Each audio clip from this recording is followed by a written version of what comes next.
ನಿನ್ನೆಯಿಂದ ಈ ಗುಲಾಮರದ್ದೆಲ್ಲ ಒಂದೇ ಗೋಳು.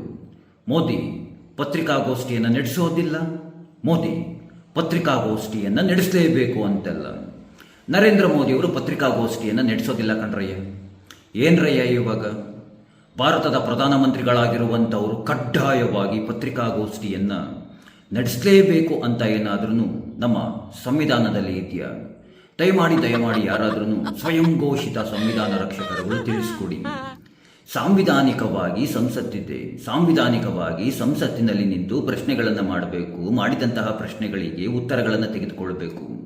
ಸಂಸತ್ತಿನಲ್ಲಿ ನಿಂತು ಪ್ರಶ್ನೆಗಳನ್ನು ಮಾಡೋದು, ಉತ್ತರಗಳನ್ನು ತೆಗೆದುಕೊಳ್ಳೋದಕ್ಕಿಂತ ಮುಂಚೆ ಸಂಸತ್ತಿನಿಂದ ಹೊರಬಂದು ರಸ್ತೆಯಲ್ಲಿ ನಿಂತುಕೊಂಡು ಮೀಡಿಯಾಗಳ ಮುಂದೆ ಪ್ರಶ್ನೆಗಳನ್ನು ಮಾಡಿದ್ರೆ ಯಾರಯ್ಯ ಉತ್ತರವನ್ನು ಕೊಡ್ತಾರೆ? ಯಾಕೆ ಉತ್ತರವನ್ನು ಕೊಡಬೇಕು ಅಂತ?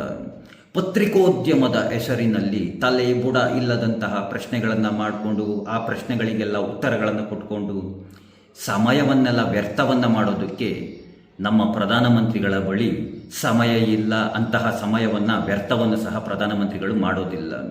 ಪುರ್ಸೋತಾಗಿದ್ದಾರಲ್ಲ ನಿಮ್ಮ ಯುವ ನಾಯಕ, ಕನಸಿನ ಪ್ರಧಾನಮಂತ್ರಿ, ಭವಿಷ್ಯದ ನಾಯಕ.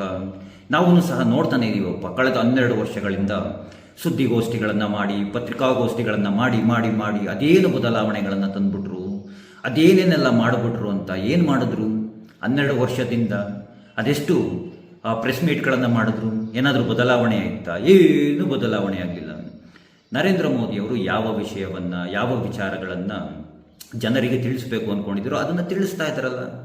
ಮನ್ ಕಿ ಬಾತ್ ಇದೆ, ನರೇಂದ್ರ ಮೋದಿಯವರು ಅದರ ಮೂಲಕವಾಗಿ ದೇಶದ ಜನರನ್ನು ಮುಟ್ತಾ ಇದ್ದಾರೆ. ಯಾರಿಗೂ ಏನು ತೊಂದರೆನೇ ಆಗ್ತಾ ಇಲ್ಲ. ಅದು ಯಾಕೆ?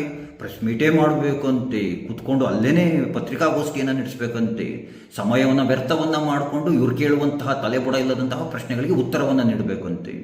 ನರೇಂದ್ರ ಮೋದಿ ದೇಶದಲ್ಲಿ ಪತ್ರಿಕಾ ಸ್ವಾತಂತ್ರ್ಯವನ್ನು ಕಿತ್ಕೊಂಡ್ಬಿಟ್ಟಿದ್ದಾರೆ, ಹಾಗೆ ಹೀಗೆ ಅಂತೆಲ್ಲ ಬೊಗಳೆ ಭಾಷಣಗಳನ್ನು ಬಿಡ್ತಾ ಇದ್ದಾವೆ.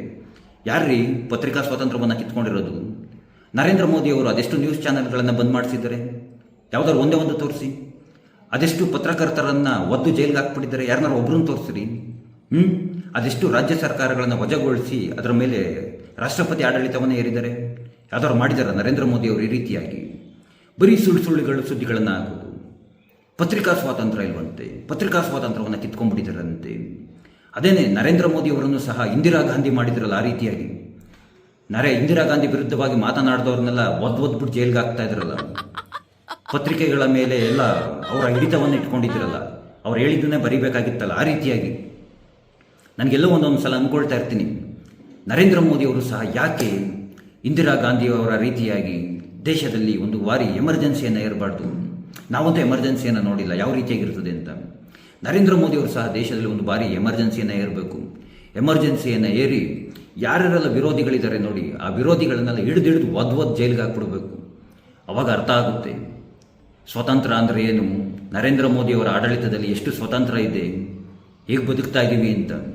ಅಲ್ಲಿ ಪಶ್ಚಿಮ ಬಂಗಾಳದಲ್ಲಿ ಇತ್ತಲ್ಲ, ಆ ಸರ್ಕಾರದ ವಿರುದ್ಧವಾಗಿ ಮಾತನಾಡಿದ್ರೆ ಒದ್ದು ಜೈಲಿಗೆ ಹಾಕ್ಬಿಡ್ತಾ ಇದ್ರಲ್ಲ, ಆ ರೀತಿಯಾದಂತಹ ಕೆಲಸವನ್ನು ಮಾಡ್ತಾ ಇಲ್ವಲ್ಲ ನರೇಂದ್ರ ಮೋದಿಯವರು.